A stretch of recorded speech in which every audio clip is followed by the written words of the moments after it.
ਸਭਾ ਚੋਣ ਦੇ ਨਾਲ ਜੁੜੀ ਵੱਡੀ ਖਬਰ ਹਰਿਆਣਾ ਚ ਰਾਜ ਸਭਾ ਚੋਣ ਦੇ ਨਾਲ ਇੱਕ ਜੁੜੀ ਵੱਡੀ ਖਬਰ ਹੈ। ਇਸ ਵਾਰ ਦੀ ਦਿਲਚਸਪ ਹੋ ਗਈ ਹੈ ਰਾਜ ਸਭਾ ਦੀ ਚੋਣ क्योंकि बीजेपी नेता सतीश नांदल ने आजाद उम्मीदवार वजों अपनी नामजदगी भर दी है।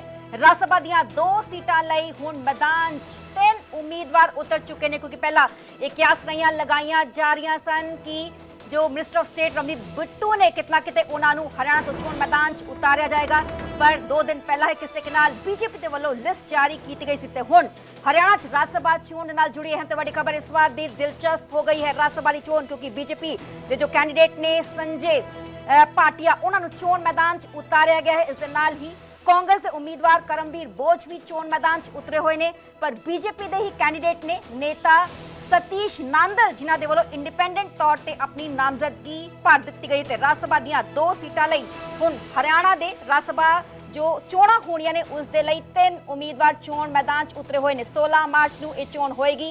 ये चोण काफ़ी ज़्यादा दिलचस्प होण जा रही है। हरियाणा च राज सभा चोण नाल अहम ते जुड़ी वड्डी खबर तुहाडे नाल सांझी कर रहे हैं क्योंकि पहला कियासरियां लगाईਆਂ जा रही सी कि minister of state Ravneet Bittu जो कि हरियाणा तो उन्होंने राज सभा दे लई चोणां दे कैंडीडेट जो है उतारिया जाएगा क्योंकि कार्यकाल जो है रवनीत बिट्टू का भी खत्म हो रहा है as a MP as a member of parliament. किस तरीके नाल हुण राज सभा दी 2 सीटां लई ये जो चोण है होर ज़्यादा दिलचस्प हो गई है।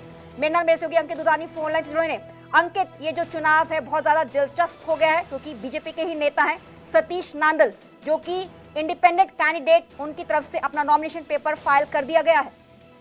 बिल्कुल बिल्कुल, अब कहीं ना कहीं जाकर के चुनाव बड़ा रोचक हो गया है और पहले यही उम्मीद लगाई जा रही थी कि अगर तीसरा उम्मीदवार आ जाता है तो, क्योंकि पहले भी हम देखते रहे हैं कि जिस तरह से कांग्रेस के विधायक जो खेल करते रहे हैं और नंबर होने के बावजूद भी कांग्रेस का कैंडिडेट हार जाता है, वो चाहे R.K. आनंद की बात करें या अभी अगर बात करें तो पिछली बार अजय माकन जब चुनाव लड़े थे तब वो भी हार गए थे क्योंकि कुछ क्रॉस वोटिंग हो गई थी। और अब की बार भी वही अंदेशा लगाया जा रहा है कि क्रॉस वोटिंग के आधार पर ही और उसी के दम पर अब सतीश नांदल जो कि वैसे तो भाजपा के नेता हैं लेकिन उन्होंने निर्दलीय तौर पर अपना नामांकन दाखिल कर दिया है और उनके साथ जो 3 निर्दलीय विधायक हैं, हालांकि वो सरकार को समर्थन उन्होंने दे रखा है, वो चाहे देवेंद्र कात्यान हो, वो चाहे सावित्री नांदल हो, वो चाहे राजेश जून हो, तीनों उनके साथ थे और तीनों के साथ ही जाकर के उन्होंने अपना नामांकन दाखिल किया है और दावा भी किया सतीश नांदल की ओर से कि उनकी जीत होगी और वो हर हाल में जीतेंगे।